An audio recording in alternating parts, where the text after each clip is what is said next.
And there's a line drive hit by Brian Daniels to center field. And the ball is a diving attempt by Santana out there. And Daniels is into second with a double. And I'm joined here with my main man, Dennis Turner, better known as DT from Louisville Slugger. Sorry. DT, been good joining you again. Last time we were up here, we saw a doozy. Yeah, it was Resmondo against Backman Shop in the rain. And Backman actually had him on the ropes. Big time on the ropes. Big time on the ropes, and like Resmondo does from time to time, come back, and they ended up winning the game. Yeah, the defense in that game, when we look at that game and review it, there was very few errors made. It's one of the best defensive games I've ever seen. Just remarkable plays made by a lot of great athletes on the softball field. So let's hope this one here will give us kind of the same excitement.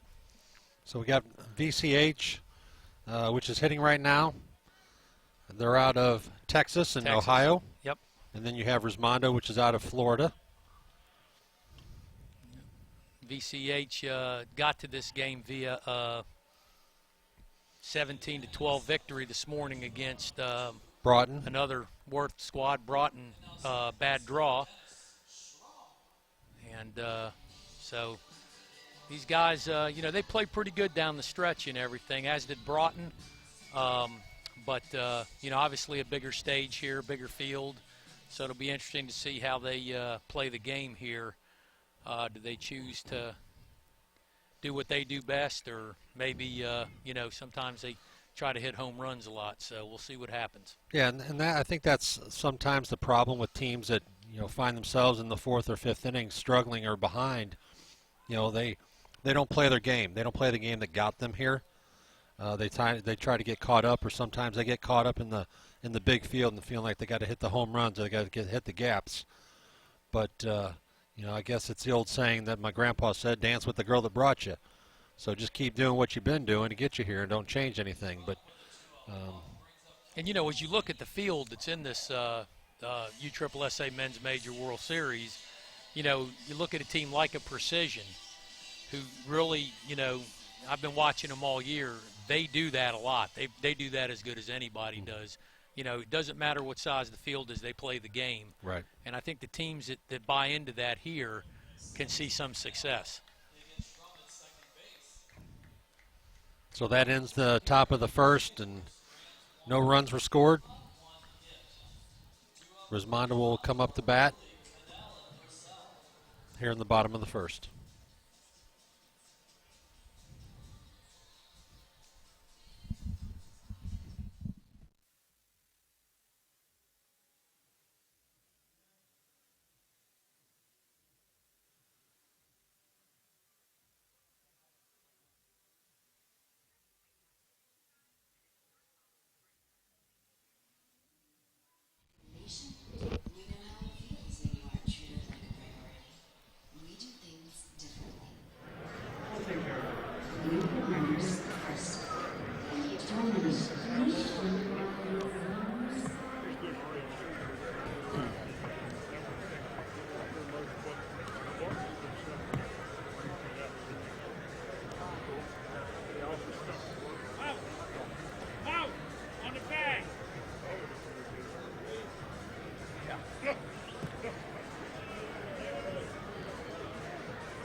We're back here in the bottom of the first inning. Mike Cornell, Dennis Turner, Resmondo getting ready to step it up here. And they'll be led off by Dennis Ruley. Dennis is the middle infielder. He hails from Moore Park, California. Dennis is a player that's been around the circuit a long time. Obviously one of the better middlemen, leadoff hitters in the game. Yeah, Dennis is one of those guys when you're building a team, he's one of those top 3 picks that you want. Not only because he's a great infielder.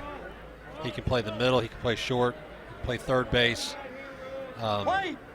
he picks apart the defense just like he did there. Right. I mean, that's just a testament to what he's done his whole career. Does a phenomenal job picking out spots, picking out lanes. And not only can he hit the lanes, hit the gas, but he can also blow it out when he needs to.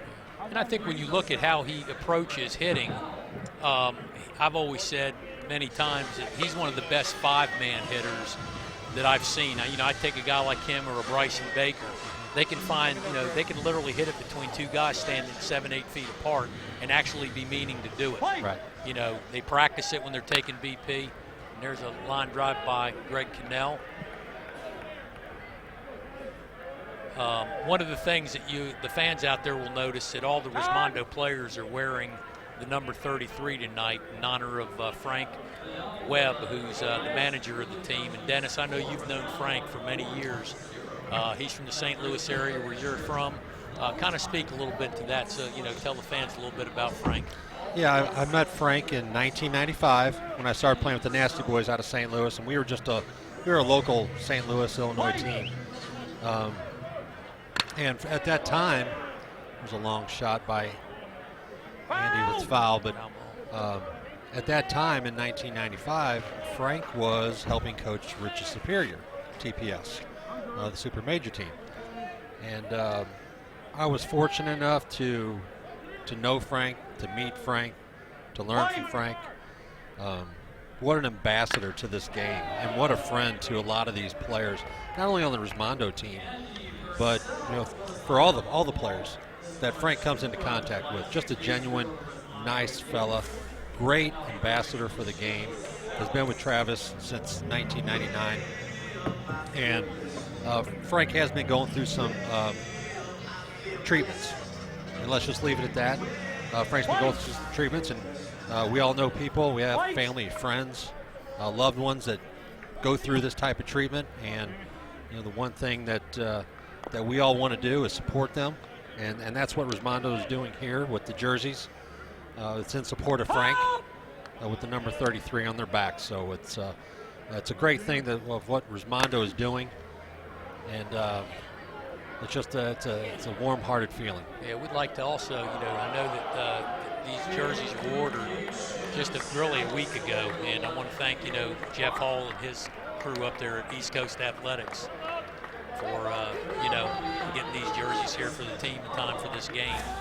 You just saw a bomb go over that scoreboard, and I have a feeling the way this conditions are tonight, we're going to be seeing that a lot, not only from Jimmy Salas, but also from a lot of these players. Yeah, that's DW and I were talking about the last game.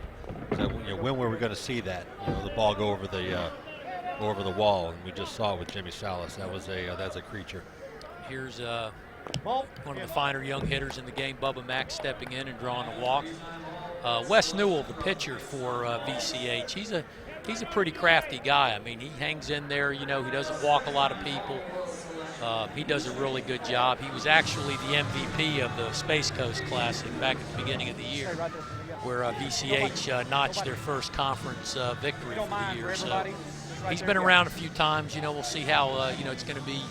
He's going to do the best he can to just try to harness the power that Resmondo obviously has. So we'll see how that plays out. Yeah, I noticed earlier, and this may be the first game ever in the history where both teams are wearing jerseys that are the same. Mm-hmm. So it looks like the name on the back of the VCH jerseys is Foley, and we don't know the story about this, but hopefully somebody can text us, message us, maybe give us some insight. Yeah, that would be great. On what that story is all about. I'm assuming it's a close friend of the team's, possibly back in Texas. Yep. That ball was mashed right there by BJ. I'm a little surprised as I watch the defensive alignment from VCH here. You and I both know how the ball tends to carry to right center here. I'm a little surprised that guy's not shading over and playing a little deeper, but again, we'll see what I'm sure after a couple balls hit deep in that gap, they'll make adjustments. Ball flat. Big Lee Powers batting. He's just a little bit early on that, but hammered.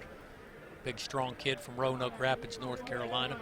His dad, of course, the famous Jimmy Powers, who was one of the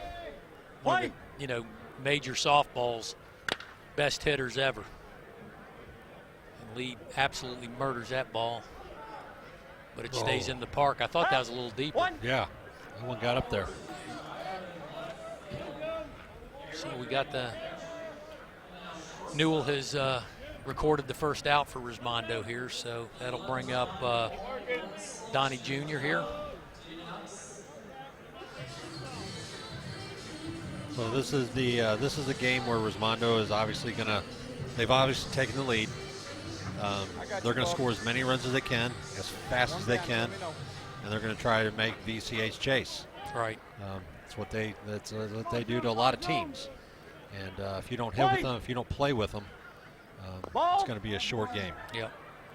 And of course, with the home run, no home run limitation, it obviously changes everything as you see Junior drive one. That's just a little bit foul, but you know, these guys here, I think they wait all year for this, you know, from the Smokies on to get back to an all-you-can-hit situation, and you know, I'm sure they'll be, you know, looking, especially the lefties here, they'll be looking to drive it. Play.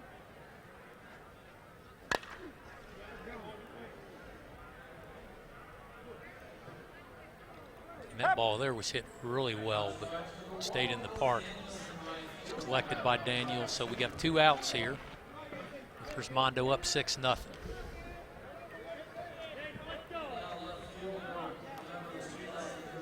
One of the things Resmondo's also done a really good job with this year also is building their team with a lot of left-handed hitters. And, you know, this really comes in handy when you're playing down here at Champion Stadium. Yeah, we've been here since 2000, and every year it seems that the lefties prevail. Yeah. And you know, we were talking about that last game. You know, is there a lot of player movement? Well, yeah, there's a lot of player movement, and this is one of the reasons why. Right. You know, if there's a lefty out there that fits your team scheme or fills a slot, and he's a lefty, yeah, why wouldn't you take him? Exactly. This, I mean, all the tournaments, you know, they all mean something. Every tournament means, every game means something. But, you know, everything leads up to this. The World Series of slow pitch at the major level. You know, this is the best of the best. And this is the one you want to win. You know, this is the one you talk about. And you're seeing exactly what we talked about here, a power display by these left-handed hitters. And I think we're going to see a lot more of this, you know, throughout this tournament. Play. Here comes another lefty for Resmondo, Nick Santana. He's from right here in the Orlando area. Good young hitter. Great center fielder. Covers a lot of ground out there. Does an outstanding job for Resmondo. And Nick hammers that ball. That one's not going to get caught. It's gone. So it's another good, you know, another thing that Resmondo does well. You know, they batted through the order. They flipped the order. It's back to Rulli. They've plated 9. So VCH, you know, once they get this third out going into the top of the second, they're going to have to try to cut that lead in half. Yep. The worst thing they can do when they come up in the bottom of the second is not score, because if that happens, this could be over early. So they're going to have to, you know, they're going to have to get Rulli out here, one of these guys, and then, you know, like you said, they don't have to get it all back. Maybe just try to cut it in half. Bottom right there, bub. I got you. Let me know when you're ready.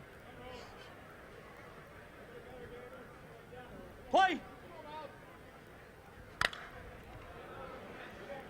Rulli's hit that ball pretty good, and that ball is gone. He can hit it down, he can hit it up, he can hit it out. I'll tell you, you know, I've gone and taken a lot of BP sessions with Rulli, and you know, we shot some videos with him for his senior bat that we introduced this year. And I got to tell you, he not only can do all the things we've talked about, hit through a 5-man, you know, hit the ball in the gaps.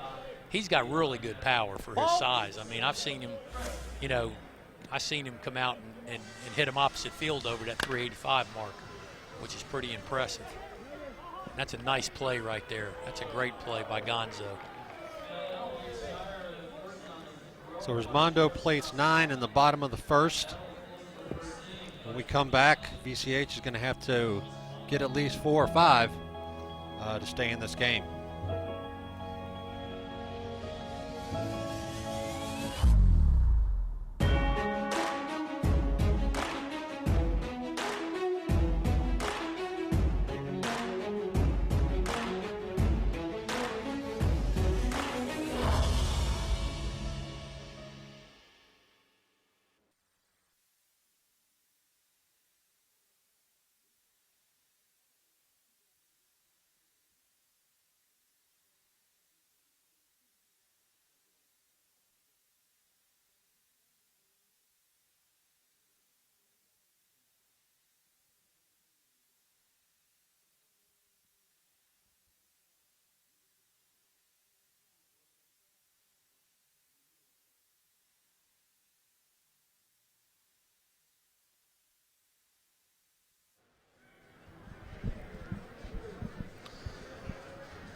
So here we are in the top of the second.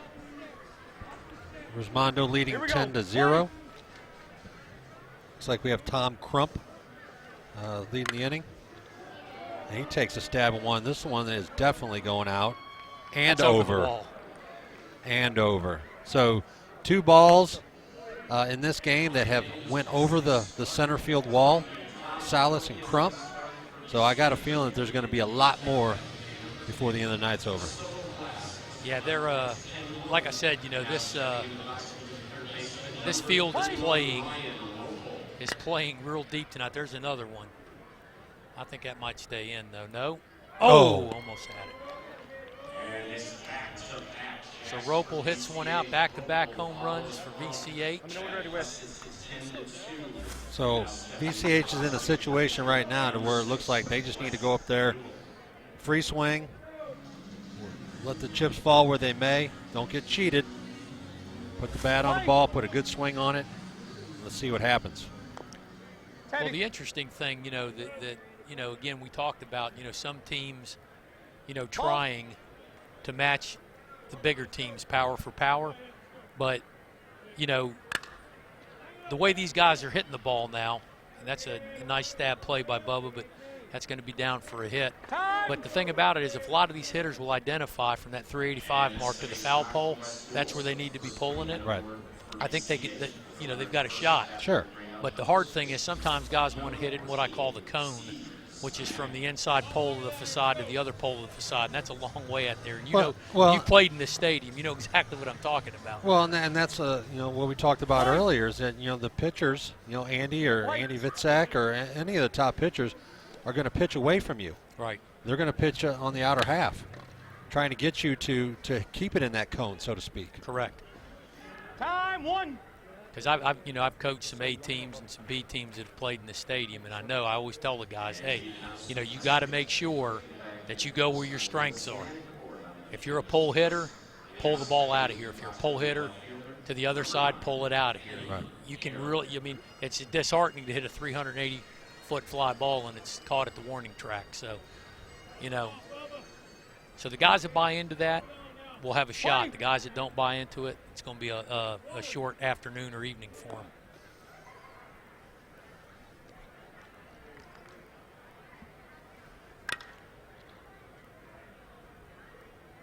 Oh, he dropped it. Tailing back to him. Yep. Looked like got him on the heel. Yep.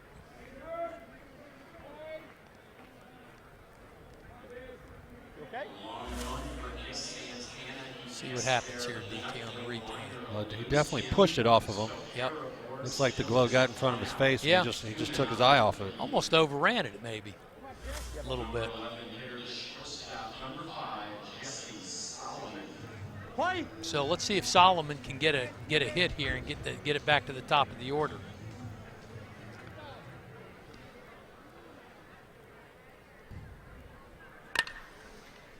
Oh. And that ball takes a hop right over Junior's glove. Easy. I think we were all thinking that ball was going to stay down and got a friendly hop right there. So they played another run here. So now we got the top of the order with the Speedy Daniels coming up and runners at the corner.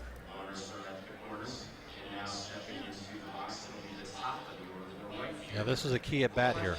Yeah, Isaac Gonzalez will be the number 3 hitter here. If they can get him to the plate, they can do some damage. He was really, really hitting it good this morning in that game against Broughton.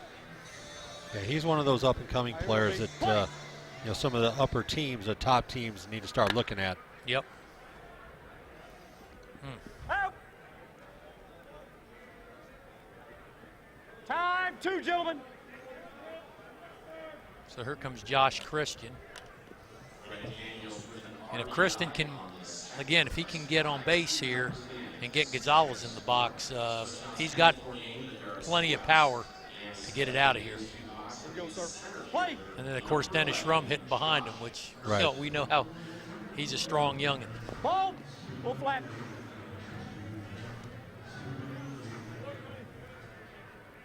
Hop. Outer half, Now just right. caught it. They cut it.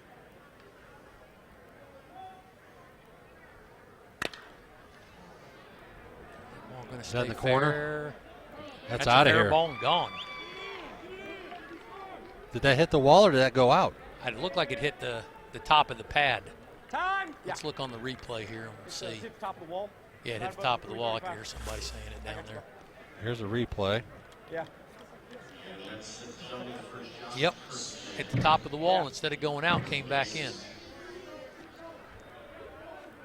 So here's the young man we were talking about, Isaac Gonzalez. And he's, like, as you alluded to, DT, he's one of the really talented up-and-coming players in the conference.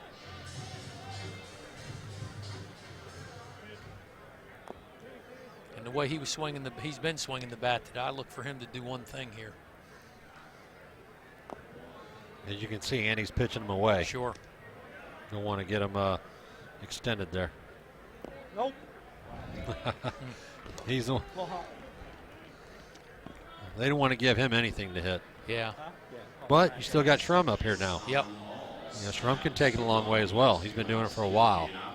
And Schrum's always has been a really good gap-to-gap hitter. So he's got a really good chance here of doing some damage.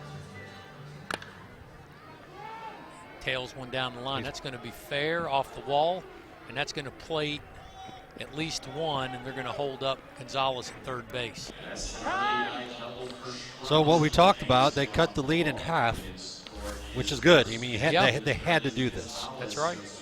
So with 2 outs, runners on second and third, if they can get a couple more runs in, they'll be in some business. Yep.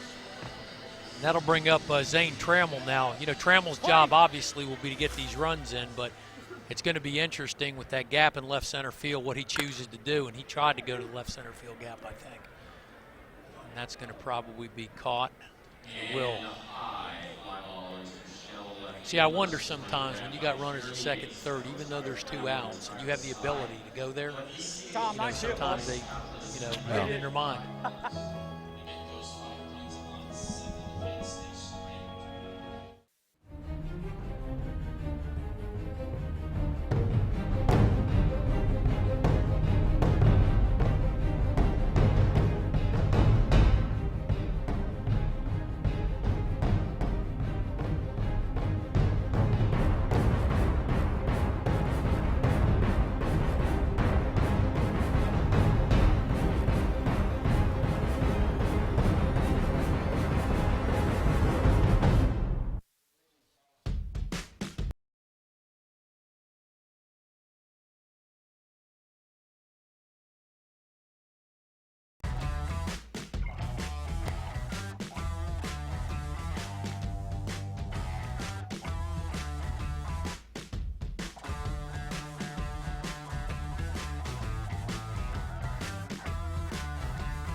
Okay, we're back here.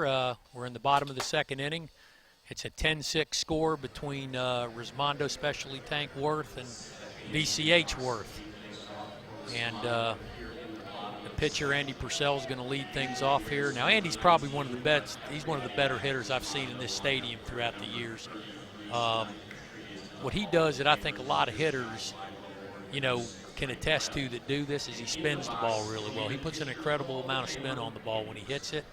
And he hits a lot of home runs, I've noticed, when it's hot, where sometimes the guys that hit the ball in the face, the ball kind of sits in that air a little bit more, and he doesn't quite get the distance.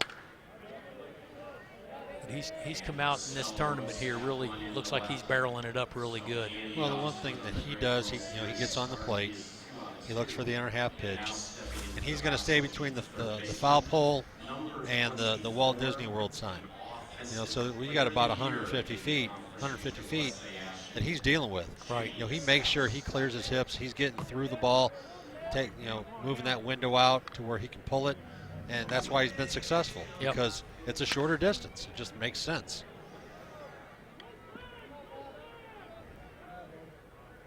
Salas hits a high fly ball for an out. And that'll bring up Bubba Mack. Bubba Mack is swinging his brand new signature bat, the Bubba Load, two-piece bat.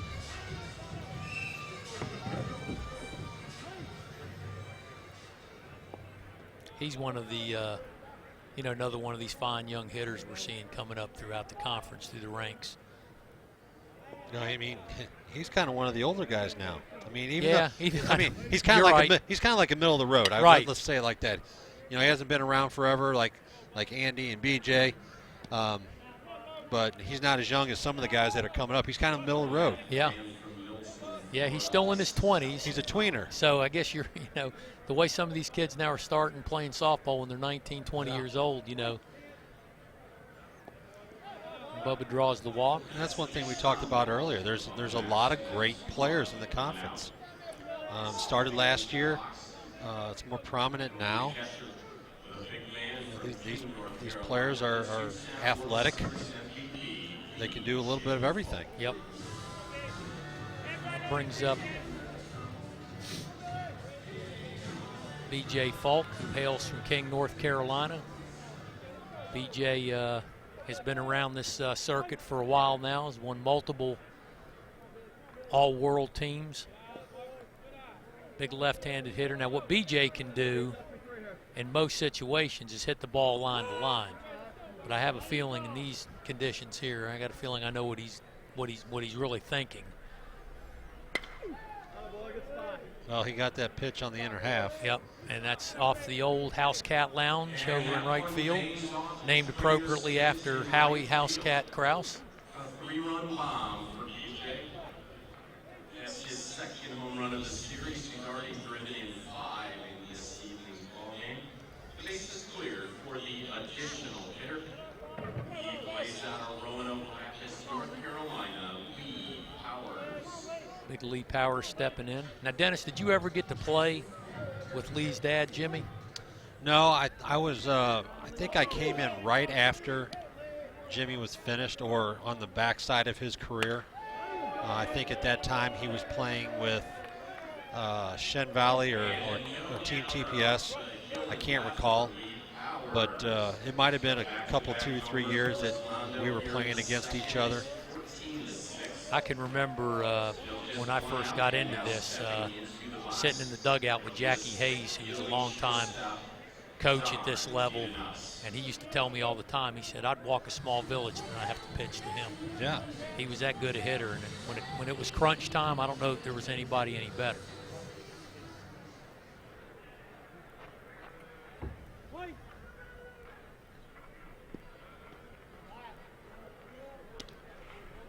Here's Donnie Jr.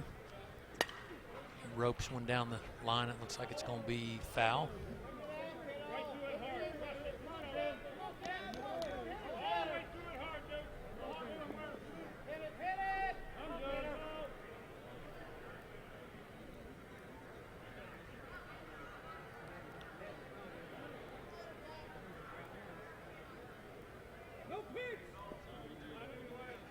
West tried to slip one in there.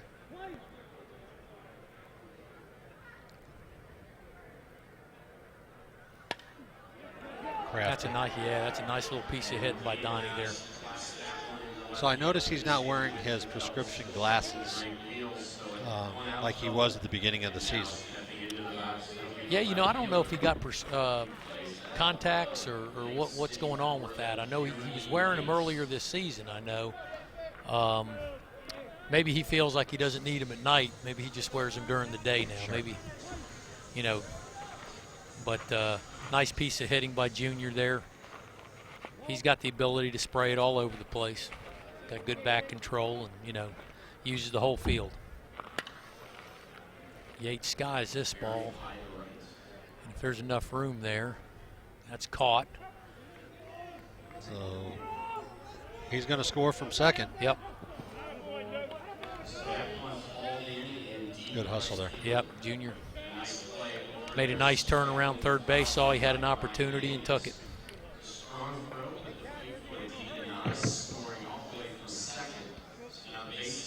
And that's what we talked about earlier, you need to go hard all the time, whether it's out of the box or just like Junior did, because you never know. I mean, that hustle could win you the game. At the end of the day, if it comes down to it, if you can get that extra run or get that extra inch or get that extra foot and hustle a little bit harder, it could be the difference between winning and losing. Well, I think one of the things, and you look at a lot of players that have played in this conference and at this level for many years, he's one of those guys that when he comes off the field after any game, dirt all over his pants, on his shirt. I mean, the kid's always played, right. As hard as anybody I've ever seen. So, what we just saw there is kind of a testimony to his, he's got that bulldog attitude when he gets out on the field. He's going to give it maximum effort from the first inning all the way to the seventh inning. Right. Well, VCH is down 15-7 here in the bottom of the second. There's one out. And they need to get these a couple more outs here so they can come back in and start scoring some runs. Santana just mashed that ball. That ball was hit. Here comes. And this is one of those games where there's no mistakes being made. Knock on wood. Resmondo's just coming up, hitting good pitches, taking their cuts. So it's really hard for VCH to defense this right now. Shot up the middle. Nice play by the second baseman off the carom, Dennis Schrum. So there was 2 outs. That's the end of the inning. Yep. My apologies. That's okay. So what were you saying?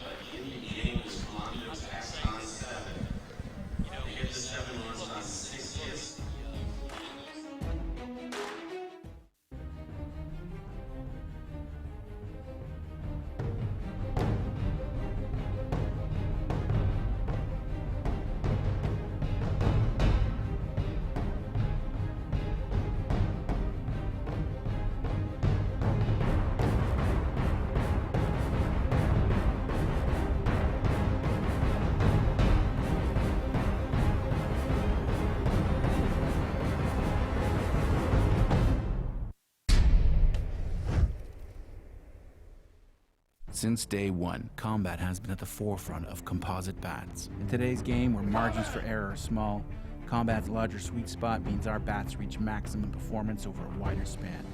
It's the difference between a home run or a warning track, a base hit through the middle or hitting into a double play. It's the difference between winning and losing.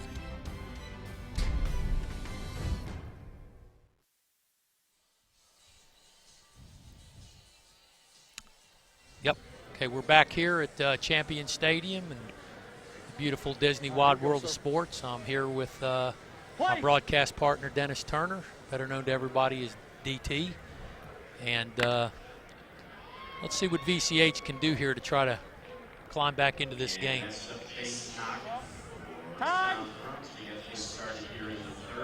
So we found out some information about VCH and the uniforms that they're wearing with Foley on the back, and just received a text from Chris Walker, Fence Brokers. Congrats on the A-World Champion. Yep. He texted, Emery is the daughter of Spencer Foley, which played on VCH. She passed away after about a month. She was born with Downs and had heart problems. Spencer played with Fence Brokers for a couple years, and he is from Arkansas. So that is the reason VCH has Foley on the back of their jerseys. And that's a pretty cool thing to see that, Yes. you know, these guys are sending out a tribute like that. You know, we don't talk about it enough, you know, how the, you know, within the conference, you know, it really is kind of like a big family. I mean, everybody knows everybody. And, you know, a lot of times when there's any kind of tragedies or anything befalls a family or a member of one of the teams, it seems like everybody kind of rallies around them. So that's a nice tribute by John Kilburn and his crew to put that on the jerseys. Time. Nobody. Yeah, it's you know, the conference is a really tight-knit family. You know, obviously you want to go out and you want to beat the other team. I got you, bro. You let me know. But at the end of the day, when you're sitting around, everybody's good buddies, Yep. good friends. Well, let's face it. I mean, a lot of these teams, they see each other every weekend, not only on the field, they see each other at the airport, at the rental car counter, at the hotel.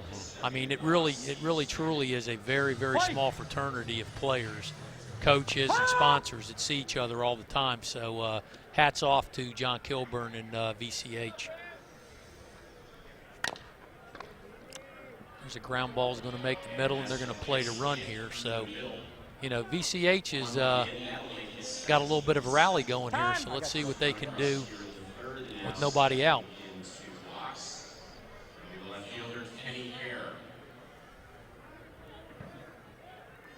Kenny's one of those good players for VCH. You know, he's kind of like a Rulli. You know, he can hit those lanes, he can hit it out, he can hit it up.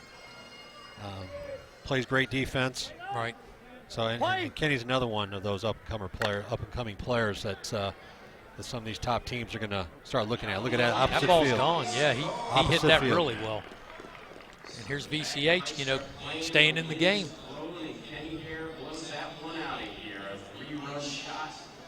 It kind of appears to me, too, that VCH, you know, they've kind of come into this game, you know, they you know, looking at their body language before the game started, they didn't really look intimidated. No. You know, they've already played a game today. They have a little confidence going. They were hitting them out of here in the heat of the day. So, you know, I mean, this is, you know, they're hanging in there. They just got to keep trying to battle and stay close. That's the name of the game now for them. That ball there is also hit well. That's going to be over the head of Bubba Yates. Or Yates, I'm sorry.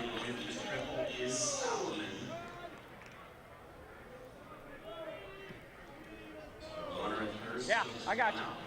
So they keep chipping did you away. hear me, though? That's what you need to do.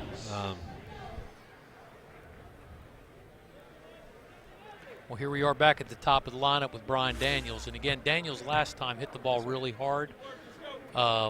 With a runner at third base here, it's going to be interesting to see what he chooses to do. That right center field gap is pretty big. They're kind of bringing Izzy over a little bit. And Andy kind of threw that outside, too, so that may have been an opportunity right there. But that's surprising there. I'm surprised the runner didn't go at third base. I think he might have made it. That ball wasn't hit real hard. 2 down.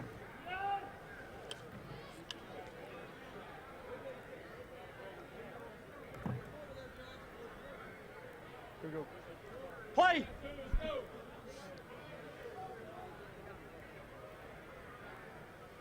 Unfairly delivered. Got to turn and face me first with the pause. Got to face me with the pause. You got to face me with the pause. You can't pitch from behind me and not pause. Every time you've ever done that, you've stopped when you spun around. So Jason has given Andy a little information on why he called it what was it, unfair pitch? Was it unfair delivery? Unfair delivery? Yeah. So he had his back to the plate. I think anything that comes out of Andy's hands an unfair delivery. Yeah, especially if you're up there trying to hit it. And knuckleball's moving all over the place. That ball's smoked. That plate's another run, so 17-10, they're in the double digits. Yeah, I got you. Brings up Gonzalez. And I will say, I know we say this a lot of times in games, but we're in the top of the third inning. But this is a big swing right here. Sure. He played a couple more runs here. They're within striking distance. Exactly. Like I said, he's been barreling it up pretty good today so far. So. And there's a nice play by Salas over there. Nice throw over to Connell at second. So that'll retire the sides as we go to the bottom of the third inning. It's Resmondo 17, VCH 11.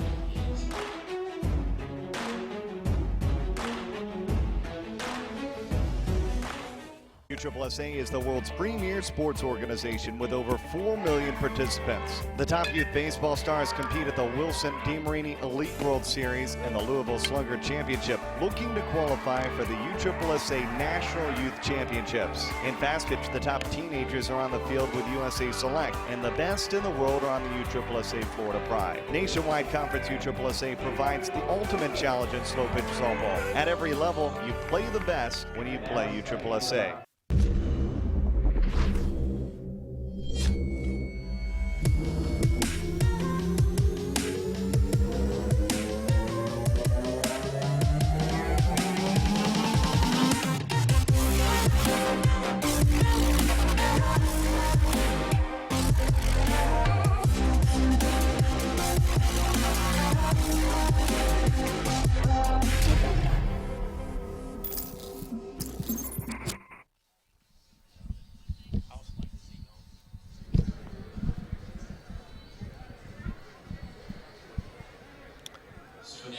Okay, we're back here at Champion Stadium. Mike Cornell, Dennis Turner, here at the beautiful Disney Wild World of Sports. Resmondo batting here in the bottom of the third inning with Greg Cannell. And Cannell steps on that one, and that is through the pennants and into the trees. That one's the longest one of the day so far. Yep, that ball was murdered. Kyle Pearson earlier hit one of the flags, but that one went over the flags. And I hope my rental vehicle is okay. What kind of vehicle was that?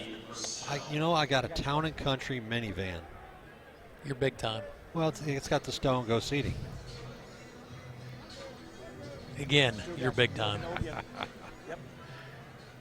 You may change your nickname from DT to Big Time. I'm no time. Are you on file? I am on file, though. Okay, that'll bring up Andy Purcell. Purcell hits a high fly ball. That's going to carry just in front of the warning track and be caught. So we got one out here. That'll bring up Jimmy Salas. Jimmy's from Whittier, California. Played on some of those really good GTL teams. And, his defensive prowess and hitting ability got him on the Resmondo Specialty Tank team. Jimmy's another one of those really good gap-to-gap hitters. And that one there is equally murdered. Gone. Oh. Well, that was high. That's why the fan out there had trouble catching I think, it. he may have lost it in the he lost it in the moon. Kissimmee sky. And that brings up Bubba Mack.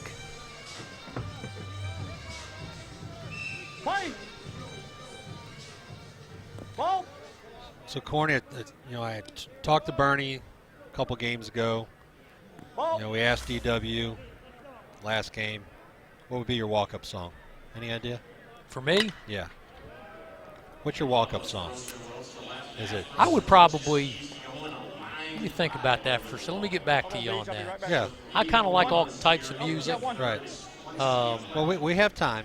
Yeah, so let me think chew on that a that, little bit. chew on that for a little what bit. was yours, by the way? I had two that I could choose from, both from AC/DC. Back in Black and Thunderstruck, correct. Thunderstruck, you hear it in a lot of, I go to a lot of college football games to watch my beloved Miami Hurricanes play, and I hear that song a lot in the stadium. It does get you kind of jacked up. Yeah, when I get up in the morning, I flip on Thunderstruck, kind of gets me going for the rest of the day. That is a good tune, though. Yeah. And Back in Black's pretty good, too. So. Well, without a doubt. Time, one gentleman. I kind of like a song. When I was at the ACC baseball tournament this year, I heard a song by One Republic, and I'm trying to remember the name of it. I'll think about it here in a second. You know, as you get older, DT, you can't always retain information.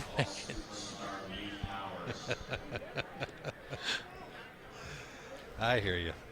I won't divulge my age or anything, but, you know, it gets tough. Play. That's why we take notes. That ball is hit off the facade here at Champion Stadium by Mr. Lee Powers.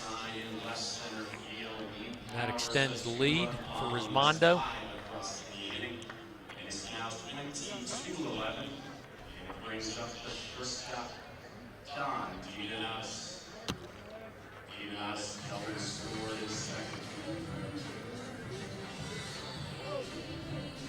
I guess Junior likes Taylor Swift. Taylor Swift.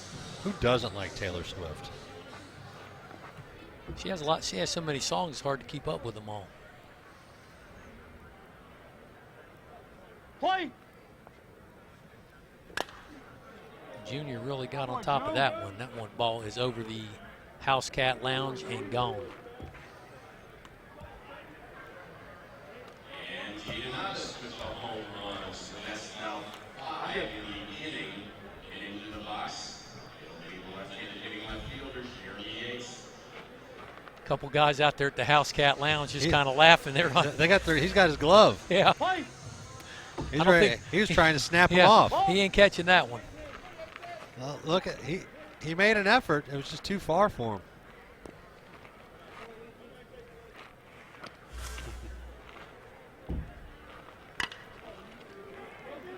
Yates is trying to go the other way with Tony! it. And that ball, Oh, nice play right there. Out. That was a great play. That was a long run. Very nice play by Kenny Hare. Certainly not as Outstanding play. And that's a tough play because you're running, your vision's Your going eyes up, are bouncing bouncing. up and down. Yep, high sky. Yep, you gotta really, really concentrate. And Kenny made a heck of a play on that right there. And here comes Jeremy Izzy Eisenhower. Was just married not long ago to the lovely Natalie Hendrick. Congratulations to Izzy and his bride. Play. And you can hear a little boo-whoop there out of Jeremy, and that ball is gone. And Eisenhower deposits. Yes, sir. You let me know when you're at the ball. Clearly not having a bad Now, night. you know, I talked to some fans earlier, and you know, with the games that happened earlier today, with the stadium ball, you know, there was a lot of home runs being hit. People say, okay, you know, these guys don't need to be hitting a stadium ball. They should be hitting the Classic M, which, you know, they hit on the 300-foot field. Is there a right or wrong ball to be used in the stadium? I mean, obviously, we know that Orlando, Florida, you know, gets hot, balls get soft during the heat of the day with humidity. But when it gets cooler, the ball seems to fly. So is there a right ball or balls, plural, that can be used, or you just stick with one? I'm not. I think it would cause some confusion if you use two different balls. You know, you may get some teams complaining about, hey, they got to hit this and we only got hit that. You know, a lot of the teams, like your upper seeds, are going to play at night. You know, your lower seeds are going to play in the daytime. So I think it would cause some controversy. Now, you know, they've been using this this stadium ball here for years now. Tony! Here, and you know, I think there's two ways of looking at it. The first way is, can a lot of these guys, you know, a lot of these guys we know are going to hit home runs, like a Cannell, like a Helmer, you know, like a Kennington. These guys are going to hit home runs. It doesn't matter if it's a men's classic or a stadium ball. But I do think it adds an element of excitement for some of these other teams in an environment like this to actually be able to hit home runs, and I think the fans like it. Without a doubt. You know, when these teams get down here for the tournaments, you know, the other tournaments starting this weekend down on the lower diamonds and everything, you know, they're going to want to come out here and watch home runs hit. And they love seeing them balls go over the scoreboard. So, I mean, you know, that ball right there is murdered. That's on the back side of the greenery up there. Cannell's off to a good start. Of course, Cannell was a Triple Crown winner this year. That hasn't happened since 2004. And the big man from, who formerly from Moultrie, Georgia, now living down in Milton, Florida, he's had one heck of a season. I'll tell you, he had a great year. Oh, almost unconscious, and that's going to also bring it. That's what we talked about earlier. I mean, Greg he's a very good ball striker. One of the best. You know what? You look at guys like Brett Helmer. Look at guys like Kevin Kennington. Sure. I mean, you look at the power of these guys. Brett had it for years. Kennington. Wendell Ricard back in the days. Jeff Hall. I mean, all these guys that were, just always seem to barrel everything up, And I think one of the things that Cannell has an element of that those guys have is quick hands. Sure. An ability to go from point A to point B in the blink of an eye.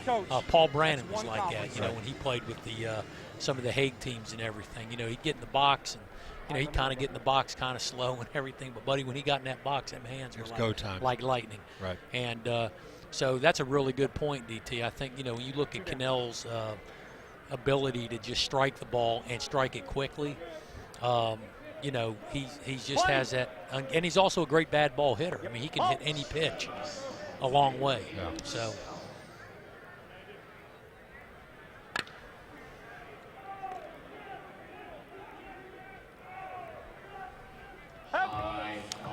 High fly ball to left field. Kenny Hare brings that in. That ends the inning.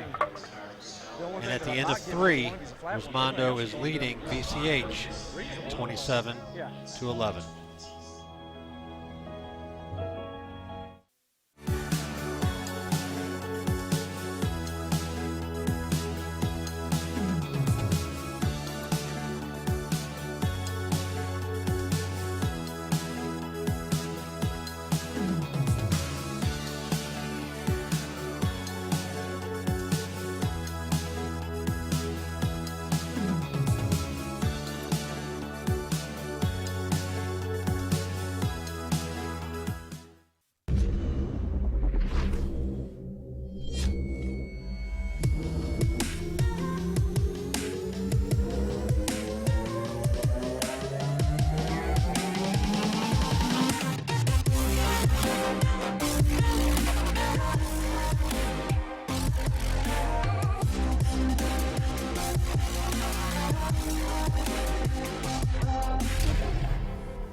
All right, we're back here, folks, and there's a good look at some of the here we go.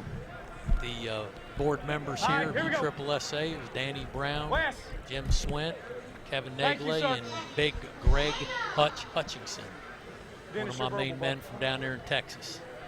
They're enjoying the beautiful night here at Champion Stadium. Play. Here comes Dennis Schrum.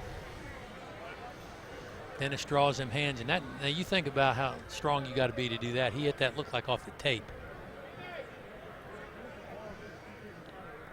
I always get a kick out of Dennis. Dennis is, how old is Dennis now, DT? What do you think, 48? Yeah, I would say mid 48, somewhere around there. He still wears cleats. Yeah. That's pretty impressive. And he skies one to missed that one. Yeah. I know he's a big, strong rascal. Hit that ball high. Nick Santana makes the play. A little heavy, bro. Yeah. Number 51, Zane Trammell. Yeah, absolutely. And that one was heavy.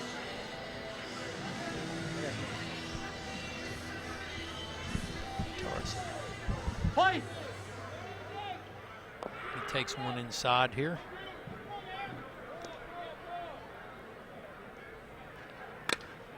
He skies that ball to center field. Here comes Santana. Is he going to be able to get it? Yep, he got it. And Nick Santana Hey, Doc. He's not going to be able to move tonight. So we got 2 outs here. Resmondo leading 27-11. Top of the 4th inning. Crump Place it afterwards. hit a ball a long way last time off the center field facade here.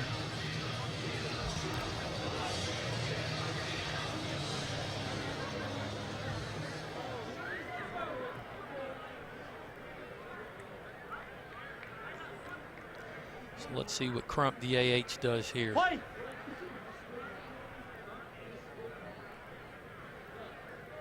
Hop! Time, I got you.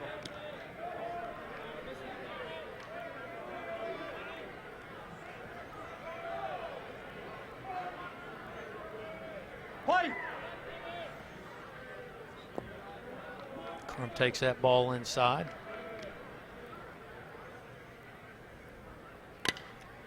That ball is skied down the first baseline, and Bubba Mack's going to give chase, and that's going to be just foul. So that's going to retire the sides there on a foul out. And we're going to move to the bottom of the fourth inning with Resmondo holding a 27-11 lead.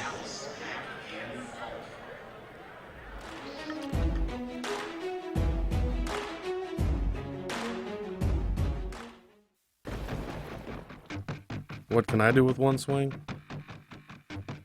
What can't I?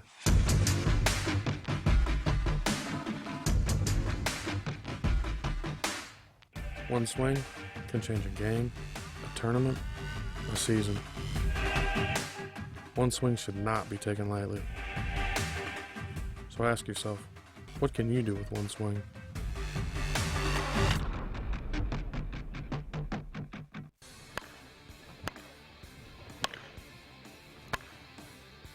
You like inload? Do you like a huge sweet spot?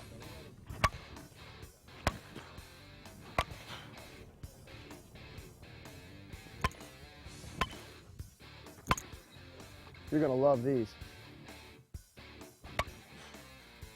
Enjoy the show.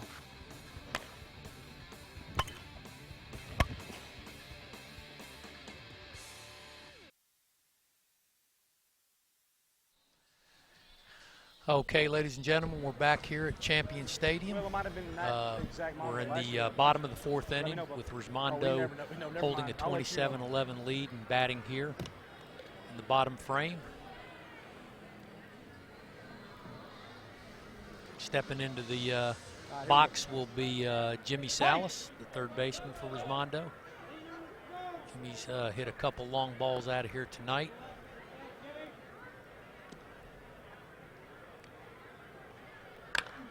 He smokes that ball down the third baseline, and that's going to be a fair ball, and Jimmy's going to rumble into second base with a double. So leadoff double for Jimmy Salas, and that's going to bring Bubba Mack up.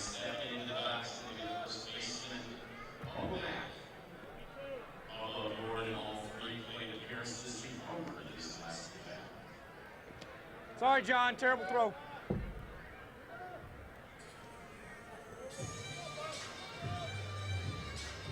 Play.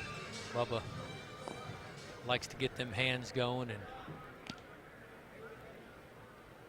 pull that ball as he does right there. That was a missile, and that's hit down the third baseline. That's going to roll into the corner and plate Salas. And that's going to bring in a run for Resmondo here. That ball was absolutely spiked. Some of our viewing audience out there may notice that a lot of the Resmondo players are unveiling some of the new Worth bats tonight. B.J. Falk swinging his new signature bat. You'll see some of the other players as well using the new Leonidas Purcell Resmondo and the Greg Cannell signature bat. Looks like these new sticks are off to a good start here tonight. That ball is hit hard by the big man from King, North Carolina, and that's going to plate Bubba. That'll bring up Lee Powers. Now Lee here is swinging the Resmondo Power Cell. This bat was introduced a few months ago and has done extremely well. This is the group signature bat for Powers, Yates, Santana, and Jimmy Salas. Play. Ball. last one Lee hit was Ball. hit well. Did he hit it far? A little bit. Yeah. Or as we say back in North Carolina, fur piece. And that one there was hit, but that's probably going to go foul. Looks like the boys are locked in and ready to go here from what we've seen tonight as they hold a 29-11 lead. DT, let's talk a little bit, too, about, I know you've played in the aluminum bat era. Talk a little bit about, you obviously are the head slow pitch promotions manager for Louisville Slugger. Tell the audience out there a little bit what you've seen in the evolvement of these bats from the aluminum bat to the composite bat. Well, the one thing that's evident is that there's a lot more players hitting home runs. Mm-hmm. It seems to me from all the games that we watch since composite has been introduced is there's a lot of players that can hit home runs right now, and it's it seems that it's a more offensive game, which it always has, but it's more evident today. Back in the aluminum bat era days, you really had to learn how to hit the ball. Mm-hmm. Spin it too. Yep. And you had to work at the game. And I'm not saying these guys don't work at their game, because we all know they do. But with the composite bats, the batted ball speed is increased so much coming off the bat. Mm-hmm. And I'm not. Thank you. It's just different. Let's just put it that way. Right. Technology's different. Technology's better with the composite bats. Well, one of the things I hear all the time is, the real old timers, and when I first started playing softball, believe it or not, I used a wood bat. So, I went from a wood bat to a 70-46 alloy bat to a CU31 bat. And, of course, we swung heavy bats, too. I mean, everything we had was 34-ounce, 35, 36-ounce. I mean, it was, now you're seeing a lot of guys, the most popular size probably 27-ounce. Yeah, I mean, and those are two popular sizes, 26, 27. Right. Even up until about 3 or 4 years ago, there were still some guys swinging 30-ounce bats. Mm-hmm. And now that's on the decline. Right. 28 is now the 30. Right. So you have 26 and 27, 20. Back in the day, like you're talking about, we're swinging 30-ounce bats. I am. You guys are swinging 34, 36. So the bat speed, nowadays with the bat speed, it's a lot quicker.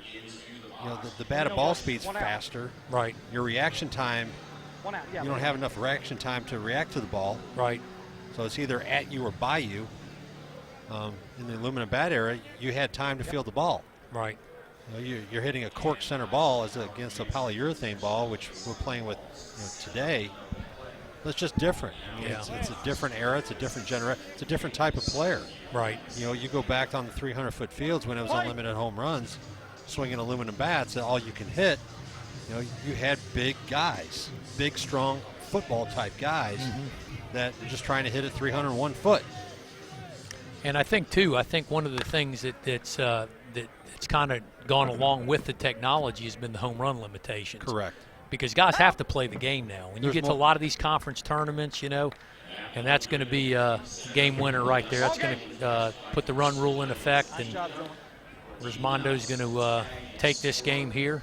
Hats off to VCH for their victory this morning, and giving them a battle here for a few innings here today. But Resmondo's going to move on, and it's looks like they were hitting the ball good. So great working with you, DT.